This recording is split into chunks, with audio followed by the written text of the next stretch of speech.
பேசுவதற்கு நிறைய இருக்கிறது, ஆனால் நேரம் குறைவாக இருக்கிறது. அதையெல்லாம் கருத்தில் கொண்டு இத்தனை நெஞ்சங்களும் தங்கள் வீட்டு நிகழ்ச்சியாக நினைத்து தன்னுடைய சகோதரன் அவருடைய நிகழ்ச்சி அதில் நான் கலந்து கொள்ள வேண்டும் என்ற எண்ணத்தோடு கலந்து கொண்டு இந்த நேரம் வரை காத்திருக்கக்கூடிய அனைத்து நல்ல உள்ளங்களுக்கும் உங்கள் நெஞ்சு ஒரு நிமிடம் கொஞ்சம் வேகமாக துடிக்கும். அந்த துடிப்பு என்னுடைய கைகள் உங்களுடைய இதயத்தை தொட்டு கொண்டிருக்கிறது என்ற அர்த்தம்.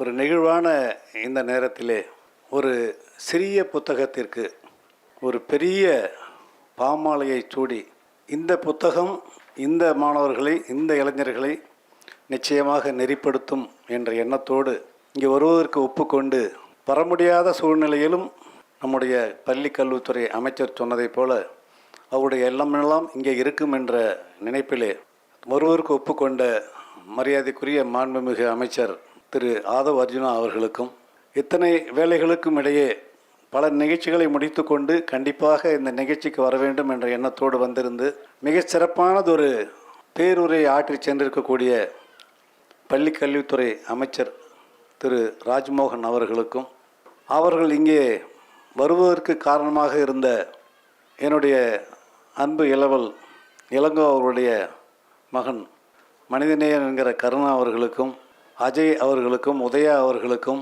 ஜெகதீஷ் பாண்டியன் அவர்களுக்கும் என்னுடைய நன்றியை சொல்லி இந்த நிகழ்ச்சிக்கு கண்டிப்பாக வருகிறேன் என்று சொல்லி வர முடியாமல் இருக்கின்ற என்னுடைய அருமை நண்பர் திரு நளின் அவர்களுக்கும் நான் ஏற்கனவே 2 நிகழ்ச்சிகளை சென்னையிலே நடத்தியிருக்கின்றேன். அப்போதெல்லாம் எனக்கு எந்த வேலையும் கிடையாது. நேராக செல்வேன், என்னுடைய அன்பு இளவல் பாலு அவர்களிடம் சொல்வேன், இப்படி நிகழ்ச்சி நடத்த வேண்டும் என்று. எங்கே என்பார், எனக்கு தெரியாது என்பேன். அப்படியா, பார்த்து கொள்ளலாம் என்பார். வாணி மகாலில் 2 அருமையான நிகழ்ச்சிகள் நீதியரசர்களை வைத்து நான் அவர் கூப்பிடும்போது செல்வேன், அவ்வளவுதான். மற்ற வேலைகள் அத்தனையும் அவர் செய்து விடுவார். ஆனால் இந்த நிகழ்ச்சியிலே அவர் பார் கவுன்சிலே அந்த எலெக்ஷன் நிற்பதால் அந்த எலெக்ஷன் எப்படின்னு எங்களுக்கு இவங்களை பார்க்கும்போது தான் தெரியுது. ஒரு தேர்தலை விட மிக அதிகமான ஒரு வேலையை வைத்திருக்கக்கூடிய அந்த, ஏன்னா வழக்கறிஞர்களை பற்றி நமக்கு தெரியும், சர்வ வல்லமையும் படைத்தவர்கள்.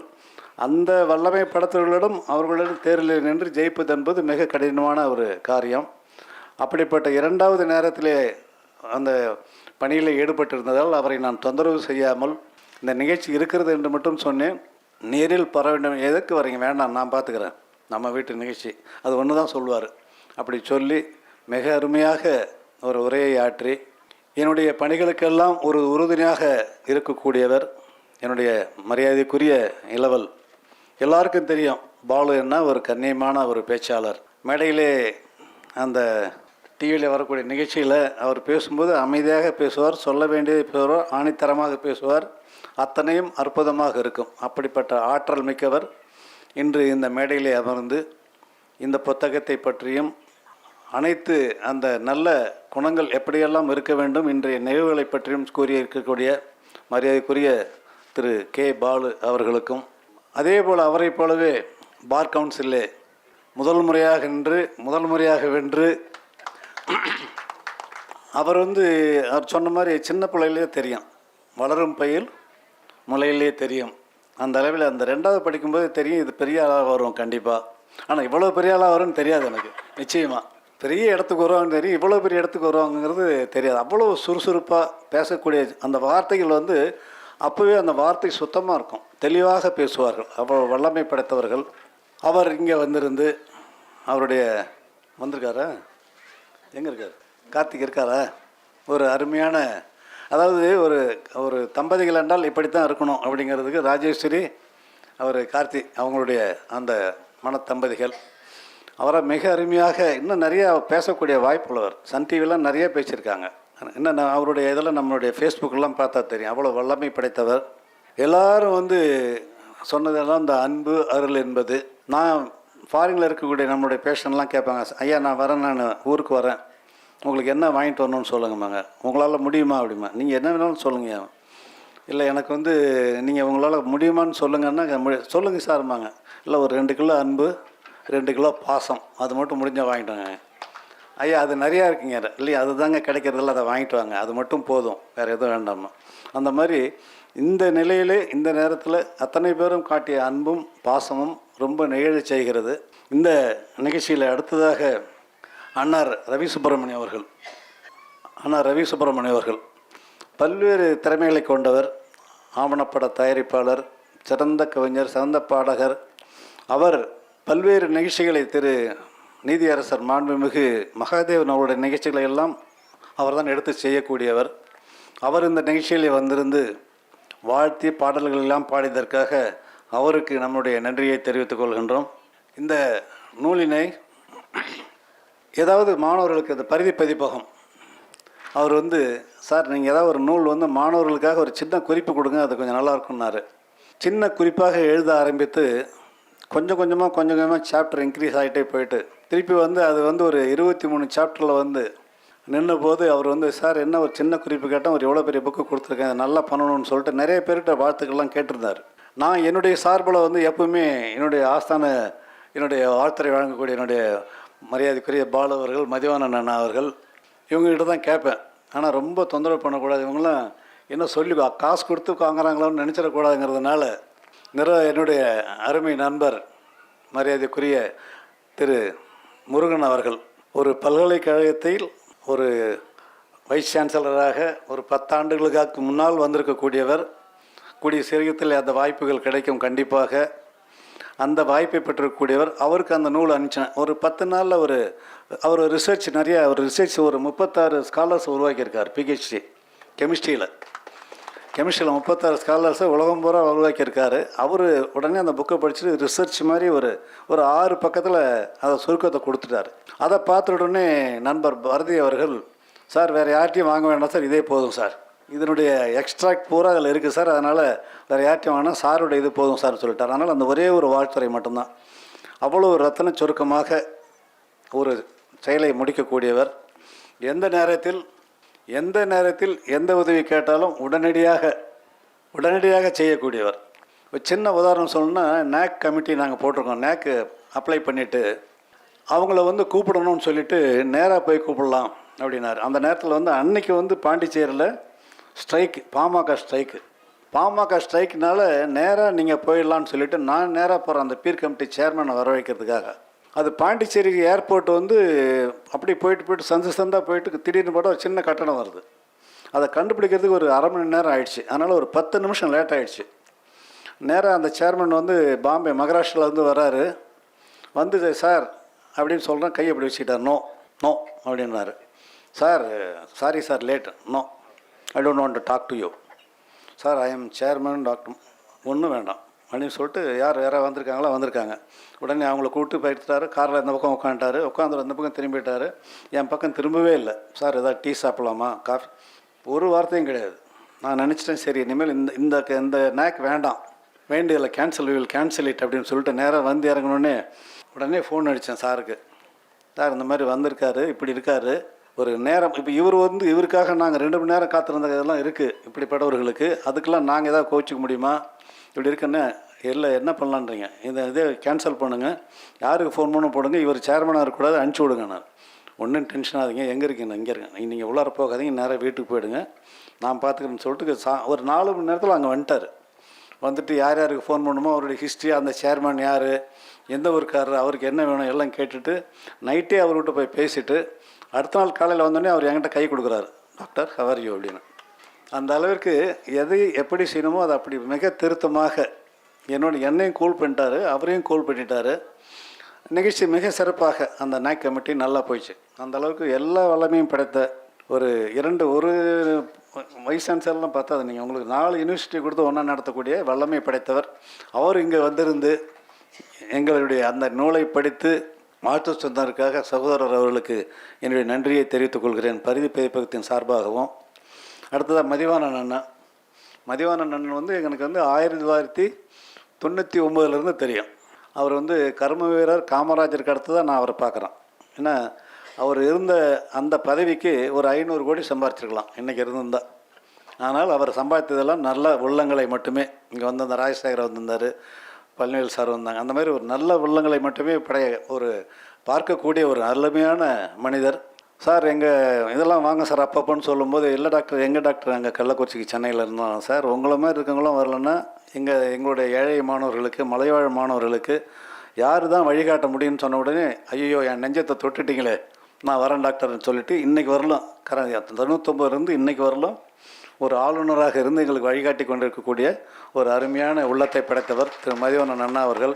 அண்ணி வந்திருக்காங்க, டைசி அண்ணி, அவங்களும் அதே போல் அருமையான அந்த தம்பதிகள். அவர்களுக்கு எங்களுடைய நன்றியை தெரிவித்துக் கொள்கிறேன் பரிதிப்பதிப்பின் சார்பாக. அடுத்ததாக திரு சிவா அவர்கள். இந்த இளைஞர்கள் எல்லாம் எப்படி மேலே வருவாங்க, எப்போ மேலே வருவாங்க நான் நினச்சிக்கிட்டே இருந்தேனீங்களா, வந்துட்டாங்க. இப்போது அந்த ஒரு மாற்றம் என்பது, அந்த மாற்றம் நமக்கு பிடிக்கிறதா, நிறைய பேருக்கு பிடிக்காமல் இருக்கலாம். ஆனால் மாற்றம் தேவையான மாற்றம், ஒரு நம்பிக்கையை தரக்கூடிய மாற்றம். யாரெல்லாம் நிறைய பேர் நம்மலாம் நான் இந்த ஜாதியை சேர்ந்தவன், நான் ஒரு சாதாரண ஒரு சின்ன சாதியை சேர்ந்தவன், எனக்கெல்லாம் வாய்ப்பில்லை, நான் ஒரு சாதாரண குடும்பத்தை சேர்ந்தவன், எனக்கெல்லாம் வாய்ப்பில்லை, எனக்கு எந்த வசதியுமே கிடையாது, எனக்கு வாய்ப்பில்லை, ஒரு எலெக்ஷன் நிற்கலன்னா 20 கோடி ஆகும், எனக்கு வாய்ப்பில்லை, அப்படிலாம் இல்லை. இப்போ நீ நல்லவனாக இருந்தால் வந்துடலாம், ஒரு வாய்ப்பு இருக்குது வந்துடலாம் அப்படிங்கிற ஒரு மாற்றத்தை உண்டாக்கக்கூடிய இந்த நேரத்திலே திரு சிவா அவர்கள் வந்திருந்து வாழ்த்தினார்கள். அவர்களுக்கு நம்முடைய நன்றியை தெரிவித்துக் கொள்கிறோம். திரு லயோலா மணி அவர்கள் அப்போ தான் போய் பார்த்து பத்திரிகை கொடுக்குறோம், நீங்கள் கண்டிப்பாக வரணும், வாங்கி பார்த்து என் பேரே இல்லையே அப்படின்னாரு. சார் கோச்சிக்காதீங்க, உங்கள்கிட்ட பத்திரிக்கை அன்றைக்கி வந்தோம், நீங்கள் இல்லை, அதெல்லாம் இல்லை, சும்மா கேட்டால் நான் வந்துடுறேன் கண்டிப்பாக, யார் அண்ணன் வராரில் நான் வந்துடுறேன் அப்படின்னு சொல்லிவிட்டு, அதே போல் வந்திருந்து மிக சுருக்கமாக ஆனால் நகைச்சுவையாக போதிய கருத்துக்களை சொல்லி சென்றிருக்கக்கூடிய திரு லயோலா மணி அவர்களுக்கு நம்முடைய நன்றியை தெரிவித்துக் கொள்கிறோம். அது கடுகு சிறுத்தாலும் காரம் குறையாது. தம்பி பார்த்தா சின்னவராக தான் இருப்பார், ஆனால் இருக்கிறது கள்ளக்குறிச்சி. எல்லாமே சின்ன இடத்துலேருந்து ஆரம்பித்து பெரிய பெரிய இடத்துக்கு போவாங்க. ஆனால் இவர் உச்சநீதிமன்றத்தில் தன்னுடைய ப்ராக்டிஸ் ஆரம்பித்து அங்கே ஒரு 2 வருஷம் இருந்துட்டு, அப்புறம் ஐஏஎஸ்க்கு 2 வருஷம் ப்ரிப்பேர் பண்ணிட்டு மெயின்ஸ் பாஸ் பண்ணிவிட்டு 2 வருஷமே இன்டர்வியூவில் விட்டுட்டு, அட போய் சீச்சி இந்த பழம் புளிக்கும் அப்படின்னு சொல்லிவிட்டு அங்கே ஒரு 2 வருஷம் ப்ராக்டிஸ் பண்ணிவிட்டு, அப்புறம் ஹைகோர்ட்டில் ஒரு 2 வருஷம் ப்ராக்டிஸ் பண்ணிவிட்டு, அவங்க அப்பா இல்லை, அப்பா கூட இருக்கணும், அப்பா பாசம் அம்மா பாசம் ரொம்ப அதிகம், பாசக்கார பிள்ளை. அங்கே கள்ளக்குறிச்சியில் இப்போது தனி கொடி கட்டி பறந்து கொண்டு இருக்கக்கூடிய ஒரு வழக்கறிஞர் இப்போது பப்ளிக் ப்ராசிக்யூட்டராக வந்திருக்காரு. அவர் அவருக்கு நிறைய ஆற்றல்கள் இருக்குது. அவர் சொல்கிறார், தன்னம்பிக்கையோடு அவர் தன்னடக்கத்தோடு உட்காந்துருக்காரு. ஆனால் தன்னம்பிக்கை அதிகம், ஆற்றல் அதிகம், இன்னும் நிறைய சாதிக்க போகிறார். அவர் வந்திருந்து வாழ்த்தியதற்காக நம்முடைய அண்ணன் ராஜா சார்பாக அவருடைய இடத்துல இருந்து நான் வாழ்த்துகின்றேன். அவங்க அம்மா ராஜலட்சுமி அருமையான அம்மா, மாமி வந்தாலே கலகலப்பாக இருக்கும், ஹார்ட் அட்டாக்கோடு வருவாங்க, வந்தாலும் சிரிச்சுக்கிட்டே வருவாங்க. அந்த மாதிரி பார்க்குறது ரொம்ப கஷ்டம், நல்லாயிருக்கும். ஆனால் சின்ன தலைவலி கூட அப்படியே ஒரு மாதிரி வருவாங்க, ஆனால் ஹார்ட் அட்டாக்காக வருவாங்க. டாக்டர் நல்லா இருக்கீங்களா, அவங்க எங்களை கேட்பாங்க, டாக்டர் நல்லா இருக்கீங்களா, நல்லா இருக்கு, நீங்கள் எப்படி, நான் பரவாயில்ல அப்படின்னு சொல்லக்கூடிய அருமையான மாமி. அவர்கள் எல்லோரும் வாழ்த்து கொண்டிருக்கிறார்கள். 10 நாள் தான் ஆகுது திரு ஜெகதீசன் அவர் என்னுடைய நண்பர் அவர்களை பார்த்து சந்தித்து, உடனே அவர் நான் வரேன்னு சொல்லிவிட்டு வந்திருந்து, அவர் கூட ஒரு 15 பேரை நண்பர்களை எல்லாம் அழைத்து வந்து இந்த விழாவை சிறப்பித்ததோடு மட்டும் இல்லாமல் ஒரு சிறந்த உரையை ஆற்றி அமர்ந்திருக்கிறார். அவர்களுக்கு நம்முடைய நன்றி. இந்த விழா இவ்வளோ சிறப்பாக நடைபெறுவதற்கு முக்கியமான காரணம் என்னுடைய தம்பி திரு VN அண்ணாதுரை அவர்கள். VN அண்ணாதுரை எங்கள் அவர் சின்ன மாணவராக இருந்தபோது எனக்கு தெரியும். அவங்க அப்பா எங்களுக்கெல்லாம் வழிகாட்டி, திரு மாரியப்பன், காப்பை நெடுமாறன் அவர்களெல்லாம். இவருடைய அப்பா 1949 திமுக ஆரம்பிக்கும் போது அதில் கையெழுத்து போட்டவரில் ஒருவர், நாராயணன் பேர் இருக்கும், நெடுமாறன் மாற்றிக்கிட்டார். இந்த செக்ரட்டேரியட்டில் ஒர்க் பண்ணுறாரு. அத்தனை வேதத்தையும் விட்டு எங்களுக்காக வந்திருந்து அனைத்து செயல்களும் செய்கிறார். அவர்களுக்கு நன்றி.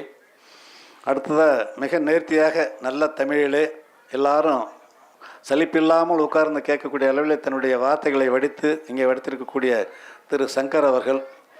நிறைய பேர் கேட்குறது என்னென்னா, நீ டாக்டராச்சே, டாக்டர் எப்படி நீங்கள் எழுதுறீங்கன்னா அது அவங்க அப்பா தான் காரணம். என்னுடைய தமிழாசான், அவங்க அப்பா என்னுடைய தமிழாசான் திரு ஜோதீஸ்வரன் ஐயா அவர்கள். 8வது படிக்கும்போது ஃப்ரெஷ்ஷாக கச்சிராவளத்துக்கு அவர் தான் ஆசிரியப்பானா என்ன, வெண்பானா என்ன, மாத்திரைன்னா என்ன, எதை எப்படி எழுத வேண்டும், ஒரு கவிதை என்றால் எப்படி எழுத வேண்டும் என்று சொல்லி கொடுத்து ஒரு 2-3 கிளாஸ் எழுதிட்டு ஒரு திருக்குறள் ஈரடி வெண்பா நீ தமிழை பற்றி எழுதுறான்னாரு. எல்லாம் உட்காந்துருக்கும்போது திருமாவளவன் வந்து என்னுடைய கிளாஸ்மேட் திருமாவளவன் வந்திருக்காரு, ஆறுமுகம் வந்திருக்காரு.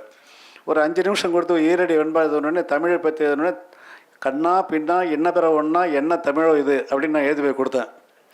வாங்கி படித்தார். என்னடா அதுனார். ஐயா கவிதையா, என்னடா எழுதியிருக்க, கண்ணா பின்னா என்ன பிற ஒன்றா என்ன சொல்கிறா அப்படின்னு. இல்லைண்ணா கண்ணா பின்னான்னு எதுவுமே இதில் கிடையாது, வேறு எது கெட்டது இதில் வரல, என்ன தமிழோ இதுன்னு சொன்னேன் நான். ஒரே ஒரு கூட்டுனேன், நல்லா தான் இருக்குது, இதை கொஞ்சம் நல்லா எழுது அப்படின்னு சொல்லி அந்த வாழ்த்தியை கூட்டு தமிழ் மேல் ஒரு ஆர்வத்தை உருவாக்கி, எல்லாருக்கும் அப்படி தான். அந்த கணிதத்தில் நல்லா வரணும்னா அந்த கணித ஆசிரியர் நல்லா வந்திருப்பார். ஒரு சயின்ஸ் நல்லா வரணும், அந்த சயின்ஸ் ரொம்ப அருமையாக நமக்கு ஊக்கத்தை கொடுத்துருப்பார். அது மாதிரி எனக்கு தமிழை ஊட்டியவர் ஜோகேஸ்வரன் ஐயா அவர்கள். என்னை வளர்த்து விட்டவர் என்னுடைய தலைமை ஆசிரியர், அவர்களெல்லாம் தலைமை ஆசிரியர் திரு தட்சிணமூர்த்தி அவர்கள். அப்படிப்பட்ட ஆசிரியர்களின் காரணமாகத்தான் நாம் இந்த மேடையில் நின்று கொண்டிருக்கிறோம். அவர்களுக்கு, அம்மா அவர்களுக்கும் என்னுடைய நன்றியையும் வணக்கத்தையும் பரிதி பேர்ப்பும் சார்பாகவும் தெரிவித்துக் கொள்கிறேன். இந்த நிகழ்ச்சிகளெல்லாம் மிக நன்றாக நடப்பதற்கு நாம் நன்றாக இருக்க வேண்டும், நம்முடைய மனநிலை நன்றாக இருக்க வேண்டும். நம்முடைய மனநிலை சரியாக இருந்தால் தான் நம்மால் உழைக்க முடியும். அந்த அளவிற்கு என்னை ஊக்குவித்து செயல்படுத்துகின்ற என்னுடைய குடும்பத்தினுடைய அத்தனை பேருக்கும், என்னுடைய குட்டி கொடுத்து குட்ட வேண்டிய இடத்துல குட்டி, தட்டி கொடுக்க வேண்டிய இடத்துல தட்டி கொடுத்த என்னுடைய அண்ணார் பே சுப்பிரமணியம் அவர்கள், அண்ணார் நடராஜன் அவர்கள், தம்பி ரத்தனவேல் அவர்கள் இன்று எங்களோடு இல்லை அவர்கள், தங்கை வளர்மதி அவர்கள், தம்பி ராதா அவர்கள், இத்தனை பேரும் பாசத்தோடு இருந்து எங்களை எல்லாம் எண்ணெயை ஊக்கப்படுத்தி கொண்டே இருக்கிறார்கள். இங்கே என்னுடைய சகோதரர் சரவணவேல் அவர் குடும்பத்தோடு வந்திருக்கிறார்.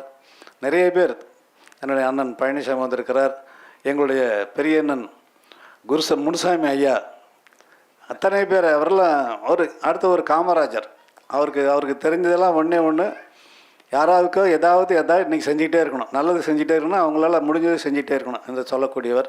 நண்பர்களெல்லாம் வந்திருக்காங்க. இங்கே வந்திருக்கிறதுல பாதி பேர் தங்களுடைய உடம்பை நம்பி என்னிடம் கொடுத்தவர்கள். நான் நோயாளின்னு சொல்ல மாட்டேன், என்னுடைய நோயாளிகள் என்று சொல்ல மாட்டேன், தங்களுடைய உடம்பை நம்பி என்னிடம் ஒப்படைத்தவர்கள். அவர்கள்லாம் நிறைய பேர் வந்திருக்காங்க. இங்கே பேசி அனுசூயா சென்னையைச் சேர்ந்தவர்கள். அங்கே தான் அங்கே ஏதாவது சின்ன ஜுரம்னா கூட உடனே அவங்க பாப்பா ஒரு மெசேஜ் பண்ணோம், அவங்க பண்ணிவிட்டு அங்கே தான் வருவாங்க. அம்மா ஃபீவருக்காக அம்மா அவரை அங்கேயே பாருமான்னு. இல்லை சார் நான் வந்துடுறேன் என்று சொல்லிக்கூட. ஏன்னா இங்கே போய்ட்டால் எனக்கு 10,000 ஆகும் சார், அங்கே வந்தால் 200 முடிஞ்சிருது சார் என்று சொல்லக்கூடியவர்கள். அப்படி தங்களுடைய அந்த நம்பிக்கையெல்லாம் என்மேல் வைத்து வந்திருக்கக்கூடியவர்கள் நிறைய பேர் இருக்காங்க. பாய் வந்திருக்காரு, இளங்கோண்ணன் வந்திருக்காரு. இவங்க எல்லாம் ரொம்ப அருமையான என்னுடைய நண்பர்கள். எத்தனை பேருக்கு இன்னும் நிறைய எங்கள் சொந்தங்களெல்லாம் வந்திருக்காங்க. சங்கத்தில் இருந்தால் நிறைய பேர் வந்திருக்காங்க. ராஜேந்திரன் என்னுடைய ஜூனியர் அவர் வந்திருக்காரு. நிறைய சொல்லிக்கொண்டே போகலாம். அத்தனை பேரும் ஆசிரியருக்கெல்லாம் ஆசிரியர் அண்ணன் வந்திருக்காங்க, அண்ணி வந்திருக்காங்க, ஜெயலட்சுமி அண்ணி, தனலட்சுமி அண்ணி, அத்தனை பேருக்கும் என்னுடைய நன்றியை சொல்லி, நேரம் கருதி ஒவ்வொருவரையும் சொல்லாமல் விட்டுவதற்காக எங்களுடைய உயர்ந்த மனிதன் வந்திருக்கிறாரு, வக்கீல் அவருக்கும் எல்லோருக்கும் என்னுடைய நன்றியை சொல்லி, மீண்டும் ஒரு முறை இந்த இப்படிப்பட்ட ஒரு நிகழ்ச்சியிலே இங்கே இவர் சொன்னார், நம்முடைய மரியாதைக்குரிய பாலு அவர்கள் சொன்னார்கள், வயது முதிர்ந்த காலத்தில் மகிழ்ச்சியாக வாழ்வது எப்படி என்று சொல்லிவிட்டு ஒன்றை சொன்னார். என்னுடைய மாமா இருக்கிறார், ஓய்வு எடுக்க வேண்டும் என்று சொன்னார். மகிழ்ச்சியாக இருக்க வேண்டும், நீண்ட ஆயுளோடு இருக்க வேண்டும் என்றால் ஞானசேகர் அண்ணா வந்திருக்காங்க. அவரை பார்த்து நான் நிறையா கற்றுக்கிட்டு இருக்கிறேன். ஒரு வேலையை சொன்னால் மிக கச்சிதமாக ஒரு 100 ரூபாய்க்கு வாங்கக்கூடிய பொருளை 50 ரூபாய்க்கு வாங்கக்கூடிய ஒரு சாமர்த்தியம் அண்ணனால் திருப்தியாக வாங்கிட்டு வந்து கொடுப்பாரு. ஒரு வேலையை சொன்னால் நான் அந்த வேலையை சொல்லிட்டு நாம மறந்துடுவோம், அவர் அந்த கரெக்டாக முடிச்சுட்டு டாக்டர் அதை வாங்கிட்டேன் டாக்டர் உங்களுக்கு அனுப்பிச்சிட்டேன்டாங்கன்னு சொல்லக்கூடிய ஞானசேகரனாங்க. அவருடைய அடுத்த பெருமை என்னென்னா, ஒரு குழந்தைனாக்கா எப்பயுமே பார்த்தோன்னா யூஸ்வலாக சரியாக வராது. ராஜபர்ஷனா மாதிரி ரொம்ப ரேராக தான் நல்ல பிள்ளைங்கள வருவாங்க. ஒரு பிள்ளைன்னு சொல்லிட்டு செல்லம் கொடுத்து ரொம்ப ஒன்றுமையில வாக்கிடுவாங்க. ஆனால் ஒன்றே பெற்றாலும் மிக அருமையான பிள்ளையாக டாக்டர் கிருஷ்ணராஜா சில நேரத்தில் குருவை மிஞ்சின சிஷினாக வந்துடுவாங்க. அந்த மாதிரி ஒரு குருவை மிஞ்சின சிஷினாக இருக்கக்கூடிய என்னுடைய அன்பு தம்பி ஒரு டாக்டர் கிருஷ்ணராஜா அவர்கள் குருவி நம்பி அதான் ரொம்ப அருமையான பணியை அவர் என்ன வருது செம்பனார் கோயிலில் ஆரம்பித்தார். அடுத்து அங்கேருந்து அப்படியே மயிலாடுதுறையில் ஒரு பிரான்ச் ஆரம்பித்தார். அப்புறம் அப்படியே சென்னைக்கு ஒரு பிரான்ச் ஆரம்பிச்சிருக்காரு. சென்னையில் இன்னொரு பிரான்ச் ஆரம்பிக்க போகிறாரு. ஸோ அது மிகப்பெரிய அந்த திறமை, பொறுமை எல்லாம் இல்லைன்னா அது முடியாது. அந்த அளவுக்கு அத்தனை பேரையும் நாங்கள் வந்து இன்னொரு இது வந்து எங்கள் அம்மா தமிழிசை அம்மா, அவங்க நாட்டு வைக்கல், நாட்டு டாக்டரு. ஆமாம், பாலசாருடைய அம்மா வந்து எல்லாமே இன்னும் அந்த 85 வயசுலேயும் வந்து அந்த கம்பீரம் குறையாது. அதெல்லாம் அவங்ககிட்ட நம்ம நிறைய கற்றுக்கணும். அப்படி நீங்கள் மகிழ்ச்சியாக இருக்க வேண்டும், நீண்ட ஆயுளோடு இருக்க வேண்டும். ஆனால் உடல்நிலை நன்றாக இருக்க வேண்டும் என்றால் நீங்கள் ஓடிக்கொண்டே இருக்க வேண்டும். நீங்கள் சும்மா சொல்லணும்னு உட்காந்துடலான்னு சொல்கிறீங்களே, உட்காந்துட்டா முடிஞ்சு போச்சு. அண்ணனை நீங்கள் ஞானசேகர் அண்ணன் உட்காருங்க அப்படின்னு சொல்லிட்டிங்கன்னா முடிஞ்சு போச்சு. அன்னையிலேருந்து கவுண்ட் டவுன் வந்துடும். கவுண்ட் டவுன் வராமல் இருக்கணும்னா நீங்கள் ஓடிக்கிட்டே இருக்கணும். எங்கள் பாப்பா சொல்லும், அணு காயத்ரி சொல்கிறாங்க, மனோரஞ்சன் ஃபாரின்லேருந்து சொல்கிறாங்க, அண்ணா அப்பா நீங்கள் உழைச்சது போதும், நீங்கள் வந்து உங்களுக்கு நான் 2 லட்சம் கொடுக்குறேன், தம்பி 2 லட்சம் கொடுப்பேன், வீட்டில் அமைதியாக ரெஸ்ட் எடுங்கன்னு. எப்போ என்னை முடிச்சிடலான்னு முடிவு பண்ணிட்டீங்களா? ஏன்ப்பா அப்படி சொல்கிறீங்க? உட்காரக்கூடாதுப்பா, உழைச்சிக்கிட்டே இருக்கணும். இருக்கிறவங்க தான் ஓடிக்கிட்டே இருக்க முடியும். ஓடிக்கிட்டே இருந்தால் தான் நீண்ட ஆயுளோடு இருக்க முடியும். எவ்வளோ நாளைக்கு நாம் மனிதனாக இருக்கிறோமோ அந்த அளவுக்கு யாருக்காவது செய்து கொண்டே இருக்க வேண்டும். அந்த செயல் சரியாக இருந்தால் அந்த வாழ்த்துக்கள் நம்மை வாழ்த்து கொண்டே இருக்கும் என்று சொல்லுவேன். அந்த அளவிற்கு நினைத்த நேரத்தில், முடியும் நேரத்தில் யாருக்காவது எதையாவது நாம் செய்து கொண்டு இருக்க வேண்டும். அப்போது தான் நாம் அந்த 6வது அறிவை பயன்படுத்த முடியும் என்ற அந்த எண்ணத்தோடு மீண்டும் ஒரு முறை இந்த இருக்கக்கூடிய அந்த அறிவாசனம் என்பது, அந்த ஆசனம் அறிவாசனம் என்பது அறிவாசனம்னு எழுதிட்டேன். ஒரு 15 சாப்டர் எழுதிட்டேன். என்னுடைய செக்ரட்டரி ஒருத்தர் இருக்கார், மணிராஜன், பார்த்துட்டு சார் இது அரியாசனம் தான் சார், இது அறிவாசனம் வராது சார். அப்படி இல்லைடா, இது அறிவாசனங்கிறது இதுடா. இல்லை சார்ண்ணா. அப்போ சரி ரைட்டு, நான் அரியாசனம் போட்டேன். திருப்பி அண்ணாக்கிட்ட அனுப்பிச்சேன். அவர் பார்த்துட்டு டாக்டர் இதுக்கு வந்து அறிவாசனம்னு வச்சா நல்லா, அண்ணா நான் அதுதானே நான் எழுதினேன் அப்படின்னு அப்படியே வைங்கினார். அப்படி தான் தெரிஞ்சது நம்ம வந்து அறிவாசனம் என்பது, அரியாசனங்கிறது வந்து மன்னருக்கு அப்புறம் அதுக்கப்புறம் அவங்க பையன், நமக்கெல்லாம் கிடைக்காதது அது. ஆனால் அறிவாசனம் என்பது இங்கே இருக்கவங்க ஒவ்வொரு பேரும், அத்தனை பேரும் ஒவ்வொரு அறிவாசனத்தில் உட்காந்துருக்காங்க. அவங்களுக்கான்ற அந்த ஒரு இடத்துல அவங்களுடைய ஆற்றல், அவங்களுடைய உழைப்பு, அவங்களுடைய முயற்சி, அவர்களுக்கான ஒரு இடத்தை அடைந்து கொண்டே இருக்கிறார்கள். அதே போல் இங்கே மேடையில் இடம் இல்லாதனால இங்கே எத்தனை பேர் 300 பேர் உட்காந்துருக்காங்க. அத்தனை பேரும் ஒவ்வொரு இடத்துல ஒவ்வொரு துறையில் மிக முழுமையான நிலத்தில் மன சந்தோஷத்தோடு அவர்களால் முடிந்த இடத்தில் அடைந்திருக்கிறார்கள். அத்தனை பேருக்குமான அந்த அறிவாசனம் என்பது ஒவ்வொருவராலும் முடியும், அவருடைய முயற்சியால் முடியும் என்பதால் அந்த அறிவாசனம் என்ற அந்த பெயரை வைத்திருக்கிறேன். நிச்சயமாக ஒவ்வொருவரும் இங்கே இருக்கக்கூடிய அத்தனை பேரும் நாம் எல்லோரும் ஒன்றாக இணைந்து ஒரு நல்ல சமுதாயத்தை நிச்சயமாக உருவாக்குவோம் என்று சொல்லி, அதற்கு நம்முடைய பரிதி பதிப்பகம் எப்போதும் உறுதுணையாக இருக்கும் என்று சொல்லி மீண்டும் ஒரு முறை வணங்கி, உங்களை எல்லாம் வணங்கி நன்றியோடு விடைபெறுகிறேன். நன்றி, வணக்கம். இந்த வீடியோ உங்களுக்கு பிடிச்சிருந்தா லைக் பண்ணுங்க, ஷேர் பண்ணுங்க, கமெண்ட் பண்ணுங்க.